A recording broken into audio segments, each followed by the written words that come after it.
उनके बेटे यशुआ ने शितीम से 2 मर्दों को चुपके से जासूस के तौर पर भेजा और उनसे कहा कि जाकर उस मुल्क को और यरहू को देखो भालो। चुनाचे वो रवाना हुए और एक कस्बी के घर में जिसका नाम राहब था आए और वहीं सोए।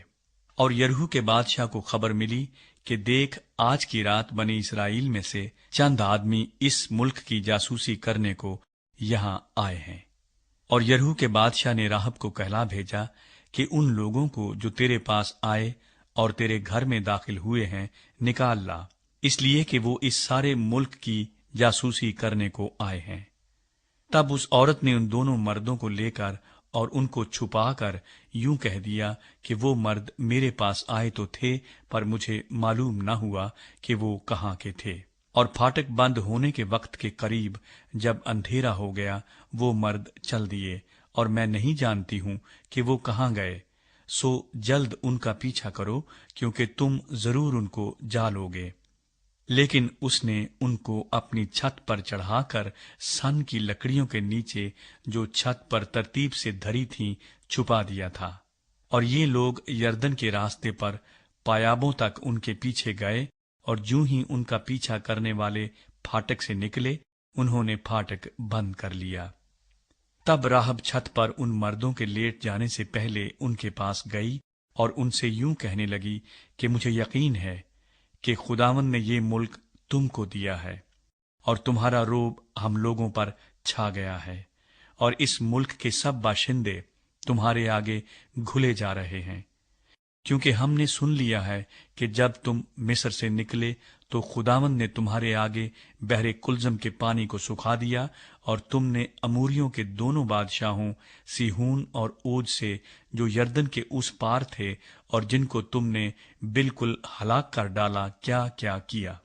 ये सब कुछ सुनते ही हमारे दिल पिघल गए, और तुम्हारे बायस फिर किसी शख्स में जान बाकी न रही, क्योंकि खुदावंद तुम्हारा खुदा ही ऊपर आसमान का और नीचे जमीन का खुदा है।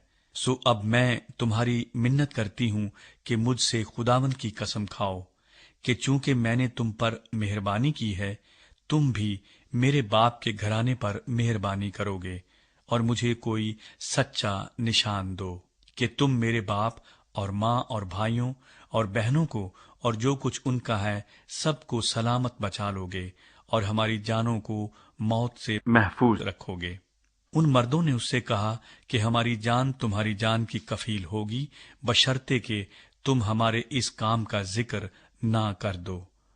और ऐसा होगा कि जब खुदावंद इस मुल्क को हमारे कब्जे में कर देगा, तो हम तेरे साथ मेहरबानी और वफादारी से पेश आएंगे। तब उस औरत ने उनको खिड़की के रास्ते रस्सी से नीचे उतार दिया, क्योंकि उसका घर शहर की दीवार पर बना था और वो दीवार पर रहती थी। और उसने उनसे कहा कि पहाड़ को चल दो, ता ना हो कि पीछा करने वाले तुमको मिल जाएं, और 3 दिन तक वहीं छुपे रहना, जब तक पीछा करने वाले लौट न आए। इसके बाद अपना रास्ता लेना। तब उन मर्दों ने उससे कहा कि हम तो उस कसम की तरफ से जो तूने हमको खिलाई है बे इल्जाम रहेंगे। सो देख, जब हम इस मुल्क में आए तो तू सुर्ख रंग के सूत की इस डोरी को उस खिड़की में जिससे तूने हमको नीचे उतारा है बांध देना, और अपने बाप और माँ और भाइयों, बल्कि अपने बाप के सारे घराने को अपने पास घर में जमा कर रखना। फिर जो कोई तेरे घर के दरवाजों से निकलकर गली में जाए, उसका खून उसी के सर पर होगा, और हम बेगुनाह ठहरेंगे। और जो कोई तेरे साथ घर में होगा, उस पर अगर किसी का हाथ चले तो उसका खून हमारे सर पर होगा। और अगर तू हमारे इस काम का जिक्र कर दे, तो हम उस कसम की तरफ से जो तूने हमको खिलाई है बे इल्जाम हो जाएंगे।